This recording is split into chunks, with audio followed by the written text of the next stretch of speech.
Rajan D Vijayan வணக்கம் மற்றும் நன்றிகள் பல. நம்ம ஸ்டார் ஸ்போர்ட்ஸ் புகழ் ஆர்ஜே பாலாஜி. என்னது ஸ்டார் ஸ்போர்ட்ஸ் புகழா? சரி, நானும் ரவுடிதான் புகழ் ஆர்ஜே பாலாஜி. என்னது நானும் ரவுடிதான் புகழா? சரி, நம்ம எல்கேஜி புகழ் ஆர்ஜே பாலாஜி அவர்களோட சிங்கப்பூர் சலூன் பட கதை என்னன்னா, இதுவும் ஒரு வழக்கமான அண்டர்டாக் அச்சீவ் பண்ற கதை தான். நம்ம ஆர்ஜே பாலாஜிக்கு சின்ன வயசுல இருந்தே ஒரு பெரிய ஹேர் ஸ்டைலிஸ்ட் ஆகணுன்ற ஆசை. இந்த ஆசை இவருக்கு வர சில காரணங்களும் இருக்கு. அந்த காரணங்களை விளக்குறதுக்காகவே ஒரு பிளாஷ்பேக்கும் இருக்கு. அந்த பிளாஷ்பேக் முடிஞ்சு நம்ம ஹீரோ சார் பெரிய ஆளான பிறகு அவரோட ட்ரீம் அச்சீவ் பண்ணாரா இல்லையா, அதுக்கான பாதையில் அவர் ஃபேஸ் பண்ண ப்ராப்ளம்ஸ் என்னென்ன, இந்த படத்துல நம்ம மீனாட்சி சௌத்ரி எத்தனையாவது ஹீரோயின், கிஷன் தாஸ், லால், சத்யராஜ் போன்ற சப்போர்ட்டிங் ஆர்டிஸ்ட்ல யார் அதிகமாக ஸ்கோர் பண்ணாங்க, இந்த படத்துல காமெடி இருக்கா இல்லையா, கடைசியா இந்த படம் சொல்ல வர கிளி பிள்ளைகளுக்கான மெசேஜ் என்ன, இதெல்லாம் தான். செய்யும் தொழிலே தெய்வம், அதை சரியாக செய்தால் கட்டாயம் மேலே உயர்வோம்.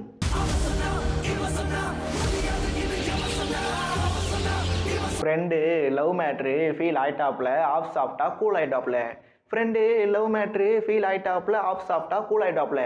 சூப்பர் ஜி சுமார் மூஞ்சி குமார்ஜி குமுத ஹாப்பி அண்ணாச்சின்னு நம்ம எல்லாரையும் சொல்ல வச்சு சொல்லி சந்தோஷப்பட வச்ச டேரக்டர் தான் நம்ம கோகுல். நம்ம கோகுல் அவர்களோட இந்த சிங்கப்பூர் சலூன் படம் ஒரு காமெடி படமா? இல்லை. ஒரு ரொமான்டிக் படமா? இல்லை. ஒரு ஆக்ஷன் படமா? இல்லை. ஒரு அட்வென்ச்சர் படமா? இல்லை. ஒரு ஹாரர் படமா? இல்லை. ஒரு த்ரில்லர் படமா? கண்டிப்பாக இல்லை. ஏன்னா இந்த சிங்கப்பூர் சலூன் ஒரு ஓவர் சினிமேட்டிக் ட்ராமா படம், இன்னும் கூட சூப்பராக வந்திருக்க வேண்டிய படம். ஏன்னா இந்த படத்தில் பல நல்ல விஷயங்கள் இருக்குது, அதுக்கு சற்றும் குறையாமல் நெகட்டிவான விஷயங்கள் இருக்குது. அதனால் நம்ம முதல்ல பாசிட்டிவ்ஸ் என்னன்னு பார்க்கலாம். அதில் ஃபஸ்ட்டு விஷயம் ஆர்ஜே பாலாஜியோட எங்கேஜ் ட்ராக்கு. இந்த ட்ராக் ஒரு மாதிரி சைல்டிஷாக தொடங்கியிருந்தாலும் போக போக அந்த ட்ராக்கை சூப்பராக கொண்டு போயிருந்தாங்க.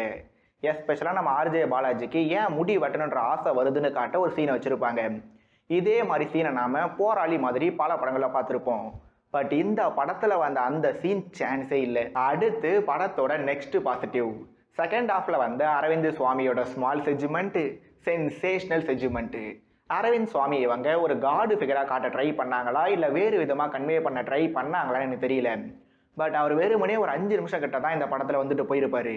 ஆனால் அவரோட ஸ்க்ரீன் ப்ரெசன்ஸ், அவர் சொல்லிட்டு போன மெசேஜ் ரெண்டும் இந்த படத்தையோ பல மடங்கு எலிவேட் பண்ண யூஸ் ஆச்சு, படம் பார்க்க வந்தவங்களையும் எந்திரிக்க வைக்க யூஸ் ஆச்சுன்னு சொன்னால் அது மிகையாகாது. கடைசியாக இந்த சலூன் மூலமாக மற்றவங்க எப்படி நேரடியாவோ இல்லை மறைமுகமாகவோ பலன் அடைகிறாங்கன்ற ட்ராக் ஒரு மாதிரி ஓவர் உருட்டாக இருந்தாலும் அது ஒரு மாதிரி நல்லா தான் ஒர்க் அவுட் ஆகியிருந்தது. கூடவே இயற்கை வளங்கள், பறவைகள் பற்றியெல்லாம் சொல்கிற மெசேஜ் 2.2 அக்ஷய் குமாரை ஞாபகப்படுத்தி இருந்தாலும் அது ஒரு வகையில் ஓகே தான். பட் அதுக்குன்னு படத்தில் இருக்க குறைகள் நமக்கு தெரியாமல் போயிடுமா என்ன? அந்த குறைகள் என்னன்னு பார்க்கறதுக்கு முன்னாடி பர்ஃபார்மன்ஸை பற்றி முதல்ல பார்த்துட்டு போயிடலாம். மீண்டும் ஒரு படத்தின் ஹீரோவா நம்ம ஆர்ஜே பாலாஜி, கண்ணில் கண்ணாடி இல்லாத ஆர்ஜே பாலாஜி. இந்த படத்தில் ஒரு மாதிரி கண்ணாடி இல்லாமல் செட் ஆக தொடங்கியிருக்காரு. ஆக்டிங்லேயும் ஒரு மாதிரி ஓகேன்னு சொல்ல வச்சுட்டாரு. ஆனால் இவரையும் க்ளீன் ஷேவ் பண்ண வச்சு காலேஜ் ஸ்டூடெண்ட் சொன்னாங்க பாருங்க, கோகுல் சார், இதுக்கு பேர் தான் உல்குத்தா சார். நெக்ஸ்ட் நம்ம மீனாட்சி சௌத்ரி இந்த படத்துல அழகா இருக்காங்க. ஹவுஸ் ஒய்ஃப் ரோல அலர்ட்டிக்காம பண்ணிட்டு போயிருக்காங்க.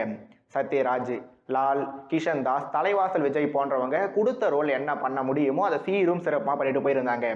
கூடுதலாக நம்ம ஒய்ஜி மகேந்திரனோட டைலாக் டெலிவரி ஸ்டைலை நான் ரொம்பவே லைக் பண்ணியிருந்தேன். எம் சுகுமாரோட ஒளிப்பதிவு, செல்வா ஆர்கே ஓட் எடிட்டிங், விவேக் மெர்வினோட இசை, ஜாவுத் ரியாஸோட பின்னணி இசை, டான்ஸு, கொரியோகிராஃபின்னு டெக்னிக்கல் விஷயங்கள் வேற லெவலில் இல்லைனாலும் படத்தோட ஓட்டத்தை பாதிக்காத அளவில் இருந்தது. மேலும் கிராஃபிக்ஸை பொறுத்த வரைக்கும் ஒரு கிளினா பரவாயில்ல, 1000 கிளினா நம்ம பட்ஜெட்டு தாங்காதுன்னு சொல்லாமல் சொல்லிட்டு போயிருக்காங்கன்னு சொல்லிட்டு நாம் அப்படியே நெகட்டிவ்ஸ் பக்கம் நகருவோம். பாசிட்டிவ்ஸை பற்றி சொல்லும்போது ஃப்ளாஷ்பேக் போர்ஷன் நல்லா இருந்ததா சொல்லியிருந்தேன். அதில் நடித்த சின்ன பசங்களும் ஸ்வீட்டாக நடிச்சிருப்பாங்க. பட் ஒன்ஸ் அந்த ஃப்ளாஷ்பேக் முடிஞ்சதுலேருந்து அரவிந்த் சுவாமியோட ட்ராக் வர வரைக்கும் படத்தில் நிறைய விஷயங்கள் நடந்திருக்கும். ஆனால் அது எதுவுமே நமக்கு சாட்டிஸ்ஃபேக்ஷனை மட்டும் தந்திருக்காது. நம்ம ஆர்ஜே பாலாஜி ஒரு பொண்ணை காலேஜ் படிக்கும்போது லவ் பண்ணுவார், அது பிரேக்கப் ஆகிடும். அடுத்து நம்ம ஹீரோ சார் மீனாட்சி சௌத்ரியை கல்யாணம் பண்ணுவாங்க. நம்ம சத்யராஜோட சோதனைகள் ஸ்டார்ட் ஆகும். நம்ம சத்யராஜ் சார் அவருக்கு கொடுத்த ரோலை எப்பவும் போல சூப்பராக பண்ணிட்டு போயிருந்தாரு.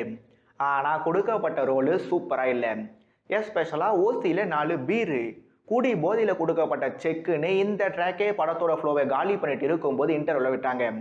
அதன் பிறகு சலூன் ஓப்பனிங், மழை மற்றும் ஒரு மௌலிவாக்கம், மீண்டும் ஒரு மெட்ரோன்னு ட்ராஜடி ஆஃப்டர் ட்ராஜடின்னு அவங்களும் புலம்பி நம்மளே இன்னொரு பக்கம் புலம்ப விட்டுருந்தாங்க. சரி, அரவிந்த் சுவாமி வந்தாரு, ஆறுதல் தந்தாருன்னு பார்த்தா நல்லா பிக்கப் ஆன கதையில கிளைமேக்ஸில் கிளிய வச்சு பண்ண விஷயம்லாம் சினிமா தனத்தின் உச்சப்பட்ட உருட்டல்கள்னு சொன்னால் அதுதான் 100க்கு 100 உண்மையே.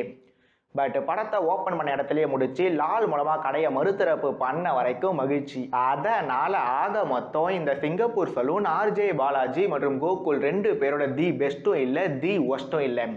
அதனால ஒரு ஒன் டைம் வாட்சபிள் டிராமா படம் பார்க்க நினைக்கிறவங்க இந்த சிங்கப்பூர் சலூன் படத்தை தேட்டருக்கு போய் ட்ரை பண்ணி பார்க்கலாம்.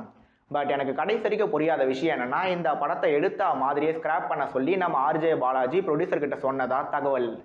அந்த தகவல் ஒருவேளை உண்மையா இருந்தா ஸ்கிராப் பண்ற அளவுக்கெல்லாம் இந்த படம் மொக்க படம் இல்லைன்னு சொல்லிட்டு மீண்டும் இன்னொரு வீடியோவில் சந்திக்கும் வரை இது ராடி ரிவ்யூ. நான் ராஜன் டி விஜய். நன்றிகள் பல மற்றும் வணக்கம்.